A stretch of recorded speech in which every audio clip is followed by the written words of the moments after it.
Muchas veces confundimos tener criterio con no movernos nunca. Confundimos carácter con terquedad. Confundimos convicción con orgullo bien vestido. Y Things Again de Adam Grant entra justo por esa grieta. El libro no dice simplemente cambia de opinión y ya. Eso sería demasiado fácil y también bastante inútil. La idea central es más incómoda. Tal vez una parte importante de pensar bien consiste en aprender a desconfiar de nuestras propias certezas. No de todas, obviamente, y no todo el tiempo, pero sí de esas certezas que nos hacen sentir demasiado tranquilos. Porque casi nadie se despierta pensando, hoy voy a defender una idea equivocada con toda mi alma. Eso no funciona así, obviamente. Uno normalmente cree que está siendo razonable, cree que está viendo las cosas como son, cree que su opinión es el resultado limpio de la lógica, la experiencia y la madurez. Pero muchas veces eso no es así. Muchas veces una opinión es una mezcla rara de familia, miedo, orgullo, clase social, heridas personales, educación, internet, malas experiencias, buenas frases repetidas demasiadas veces y una necesidad bastante humana de no sentirnos perdidos. Eso es lo interesante y también lo incómodo, como ya dije.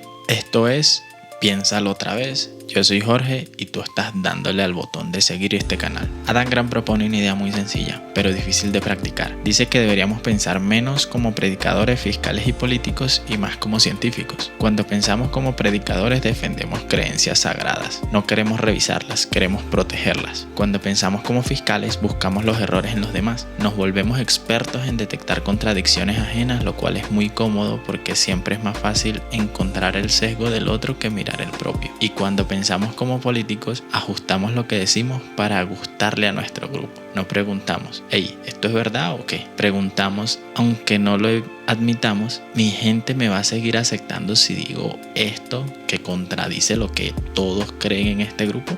Pero el científico hace otra cosa.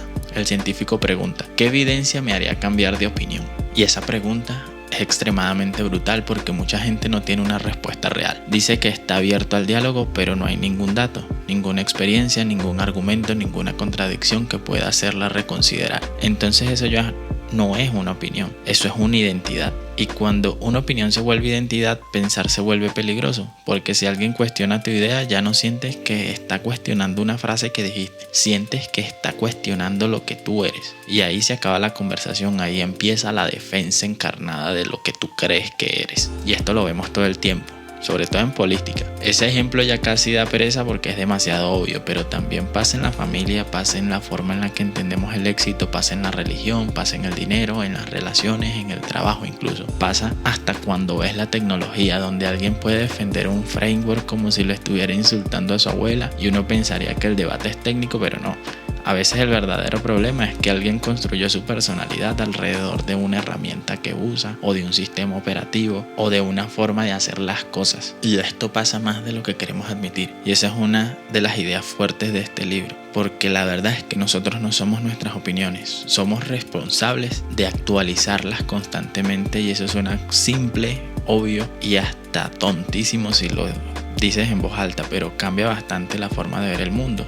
La verdad es que si piensas que no eres tu opinión, entonces cambiar de opinión no tiene por qué destruirte. Puede incomodarte, puede darte vergüenza, puede obligarte a admitir que fuiste injusto, exagerado, ingenuo o demasiado confiado, pero no te destruye para nada. Y ese matiz importa mucho, especialmente para personas entre 25 y 30 años, que es la etapa de la adultez en donde forjas de verdad las bases de lo que va a ser tu vida en realidad. Esa etapa entre 25 y 30 años es súper extraña porque ya no eres adolescente, pero tampoco tienes resuelto todo. A veces la vida te exige actuar como si sí lo estuvieras o como si sí tuvieras todo ya planeado, pero la verdad es que la mayoría de nosotros no lo tenemos así. Tú tienes que tomar decisiones serias, tienes que ver cuál va a ser tu carrera, quién va a ser tu pareja, cómo vas a manejar tu dinero, cómo quieres construir tu familia, dónde quieres vivir, qué tipo de vida quieres y qué idea de éxito vas a perseguir en realidad. Y muchas veces uno toma esas decisiones con una mezcla de presión, comparación y miedo a quedarse atrás. Entonces llegas a un punto en el que hay que preguntarse algo que puede ser bastante incómodo. ¿Yo realmente creo esto que estoy diciendo en mi mente cada vez que me despierto en la mañana? ¿O yo simplemente heredé esa idea de alguien? ¿Yo pienso de verdad eso? ¿Lo generé yo dentro de mi mente o lo estoy repitiendo? ¿Lo elegí o lo fui poniendo encima hasta que pareció una idea propia? Esa pregunta no es filosófica en el sentido decorativo de la palabra. No es para ponerlo en una taza. Es una pregunta que puede mover las cosas reales en tu vida. porque quizás descubres que estás persiguiendo una meta que ya no respetas. Quizás descubres que una opinión que defendías con mucha seguridad era más débil de lo que pensabas. Quizás descubres que alguien a quien descartaste tenía razón en algo importante y eso duele. Hay una humillación muy específica en darse cuenta de que alguien que no te caía bien entendió algo que tú no viste y que probablemente tú no lo viste a pesar de que esa persona te lo estaba diciendo. Pero la verdad es que esa humillación puede ser útil, porque el problema no es estar equivocado. El problema es quedarse equivocado por orgulloso y por pendejo. Y ahí es donde Think Again se vuelve súper valioso. El libro no romantiza la duda como si dudar de todo fuera automáticamente inteligente como muchos creen. Y eso es súper importante porque también existe el extremo contrario. Hay personas que confunden tener mente abierta con no tener estructura interna. Cambian de opinión cada vez que escuchan a alguien hablar con suficiente seguridad. Hoy creen una cosa, mañana creen otra, pasado mañana van a creer otra, y ellos llaman eso evolución.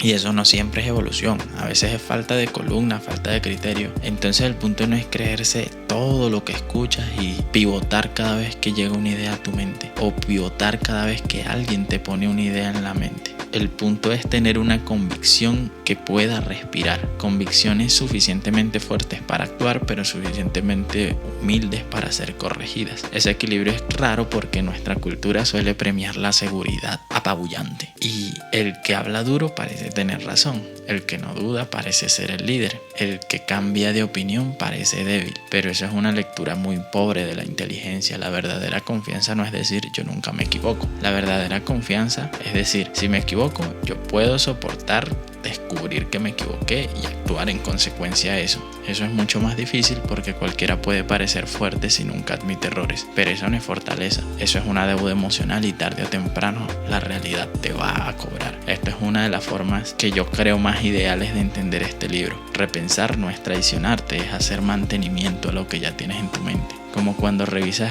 un sistema que lleva tiempo funcionando, no lo revisas porque lo odias, lo revisas porque sabes que algo puede estar fallando por debajo, aunque desde afuera parezca estable y te digan que no lo toques. Una creencia funcional igual. Una creencia puede haber sido útil en un momento y volverse insuficiente después. De hecho, eso está estudiado en todas esas teorías en donde te dicen, mira, para llegar a cierto punto económico tienes que tener estas reglas, tienes que seguir estos patrones, tienes que tratar de hacer esto, pero cuando ya tienes el dinero tienes que cambiar toda esa concepción de lo que tienes en tu vida y moldearlo para aprender a mantener ese dinero contigo. La verdad es que esas creencias que tú tienes pueden haber nacido de una experiencia real, pero convertirse en una generalización injusta. Pueden haberte protegido antes, pero limitarte ahora. Y si nunca las revisas, no estás siendo fiel a ti mismo, estás siendo fiel a una versión antigua de ti. Eso cambia todo cuando lo piensas bien, porque muchas veces defendemos ideas no porque sean verdaderas, sino porque nos dieron seguridad en una época donde necesitábamos seguridad, y eso merece respeto pero no obediencia eterna. Por ejemplo,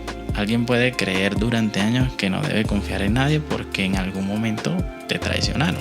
Probablemente cualquiera que esté escuchando esto ha pasado por esa situación, pero esa creencia tiene una causa, no salió de la nada. Tal vez fue una forma de defensa efectiva, pero si esa persona nunca revisa, esa defensa se convierte en una cárcel. Lo mismo pasa con las ideas sobre el dinero, como ya les dije. Hay que trabajar hasta matarse, ser ambicioso es malo, la estabilidad es lo único importante, si no emprendes estás perdiendo, si no tienes casa antes de cierta edad vas tarde. Y algunas de esas frases pueden contener una parte de la verdad, o puede ser una verdad para ciertas situaciones y ciertas personas, pero eso no significa que sean la verdad para ti. Como digo, ninguna de esas frases, ni esas ni ninguna otra que te estés diciendo a ti mismo en este momento, son una ley universal. Y ahí es donde pensar se vuelve exigente, porque una mente madura no solo pregunta, ¿esto es falso o verdadero?, sino que también pregunta, ¿en qué contexto esto funciona y en qué contexto me está engañando? ¿Cuál es el gris que se acerca más a la gama de grises que me sirve para este momento de mi vida o para esta situación concreta? Eso es una pregunta más útil y es mucho menos popular cuando te la preguntas a ti mismo y cuando la planteas en el entorno en el que estés, porque las redes sociales viven de eliminar contexto. Necesitan frases cortas, posiciones rápidas, bandos claros. La duda no funciona bien en formato de pelea. El matiz no se vuelve viral con facilidad, y sin embargo casi todo lo importante existe y exige que tengas en tu mente ese matiz. Este es uno de los conflictos centrales de nuestra época. Vivimos rodeados de información, pero no es necesariamente la oportunidad para pensar mejor. Tenemos más acceso a datos, más libros, más podcasts, más expertos, más debates, más hilos, más videos, más cursos, incluso alocuciones como esta, que pretenden ayudar. Y aún así, muchas personas usan toda esa información para volverse más rígidas, no más precisas. Porque la inteligencia también se puede usar para blindar el ego. Una persona inteligente puede encontrar mejores argumentos para no cambiar. Puede justificar sus sesgos de mejor manera. Puede defender con más elegancia una idea que ya es súper mediocre. Puede convertir una terquedad común en una teoría sofisticada. Y obviamente eso es peligroso, porque todas las personas que se consideren medianamente inteligentes pueden estar haciendo eso sin saberlo. La verdad, no creo que por eso seamos ignorantes o por eso seas ignorante cuando lo escuchas, sino que a veces somos suficientemente inteligentes como para proteger nuestra ignorancia. Por eso me parece tan importante la idea de pensar como científico, no porque la vida sea un laboratorio perfecto, porque obviamente no lo es, sino porque la vida tiene emociones, historia, trauma, intereses, vínculos, cansancio, orgullo, y esa variedad de estados es la que nos obliga a tener un método, o nos hace imperativo tener un método para no creernos demasiado rápido todo lo que está pasando. Pensar como científico no significa vivir sin emociones, significa no dejar que cada emoción se disfrace de conclusión, porque a veces lo que llamamos intuición es experiencia acumulada, pero otras veces es miedo hablando con voz de sabiduría, y si no aprendemos a distinguir eso, terminamos obedeciendo cualquier cosa que se siente familiar. Grant también habla de algo muy poderoso, la necesidad de tener personas que nos desafíen, no personas que simplemente nos ataquen. Eso es diferente, obviamente. Hay gente que no te contradice porque le importa la verdad, te contradice porque disfruta sentirse superior. Ese tipo de persona no es una red de desafío. Eso es simplemente ruido para tu autoestima. Una buena red de desafío está formada por personas que pueden decirte: creo que estás viendo esto mal, sin convertir la conversación en una competencia de ego. Son personas que no solo te aplauden, son personas que no confunden lealtad con aprobación permanente, porque un grupo sano no debería hacerte menos cada vez que piensan, debería hacerte cada vez más preciso cuando se conversan cosas que de verdad importen. Y esto aplica para las amistades, las relaciones, los equipos de trabajo y las comunidades. Si para pertenecer tienes que apagar una parte de tu criterio, tal vez no estás en una comunidad, estás en un teatro o en un grupo que solo va a performar que es intelectual en una mesa redonda. Esto es duro pero necesario, porque muchas de nuestras convicciones no sobreviven solas, sobreviven porque el grupo las alimenta. Nos gusta creer que pensamos de forma independiente, pero muchas veces simplemente aprendimos qué opiniones nos dan aceptación y luego las pusimos en la cajita de decir: este es mi criterio. Y eso es doloroso, incómodo y hasta desafiante de reconocer, pero también es muy liberador porque comienzas a ver tu propia perspectiva desde otro punto de vista. Si una idea fue aprendida, puede ser revisada. Si fue heredada, puede ser evaluada. Si fue repetida, puede ser pensada por primera vez. Y ese es para mí el corazón del libro. No hay que cambiar por cambiar. No hay que cambiar por cambiar. No hay que convertir la duda en un espectáculo de escepticismo arraigado en tu mente. No hay que volverse una persona que presume de estar deconstruida cada 3 días como si la identidad fuera una aplicación en una versión beta todos los días, sino que hay que recuperar la posibilidad de mirar nuestras propias creencias sin pánico. La pregunta no es: ¿has creído siempre lo mismo? La pregunta es: ¿volverías a elegir esta creencia con lo que ya sabes hoy? Esa pregunta puede hacerte daño, porque puede mostrar que algunas ideas que defendías ya expiraron, y no ayer, sino hace mucho tiempo, y están alimentando ideas caducas en tu mente todos los días. Puede mostrarte que algunas metas que te planteaste eran metas que te plantaron. Puede mostrarte que algunas certezas eran solo miedo con una gramática hermosa en tu mente. Pero también pueden limpiar el tablero de tu cerebro y pueden hacer que tus convicciones reales se vuelvan más fuertes, porque una convicción que ha sido revisada no es más débil, puede ser muchísimo más honesta, y eso ya le da fortaleza desde su propio núcleo.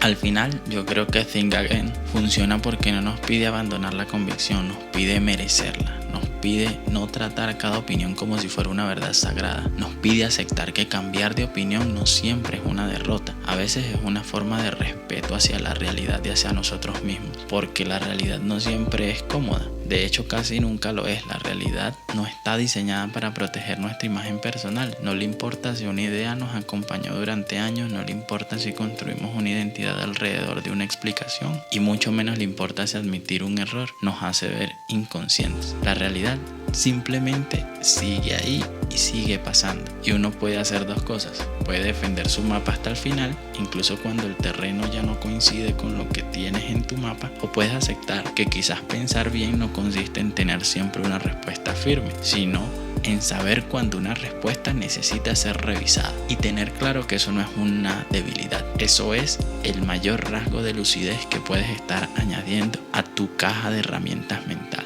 porque cualquier persona puede defender una convicción. Lo difícil es examinarla sin ponerse una armadura.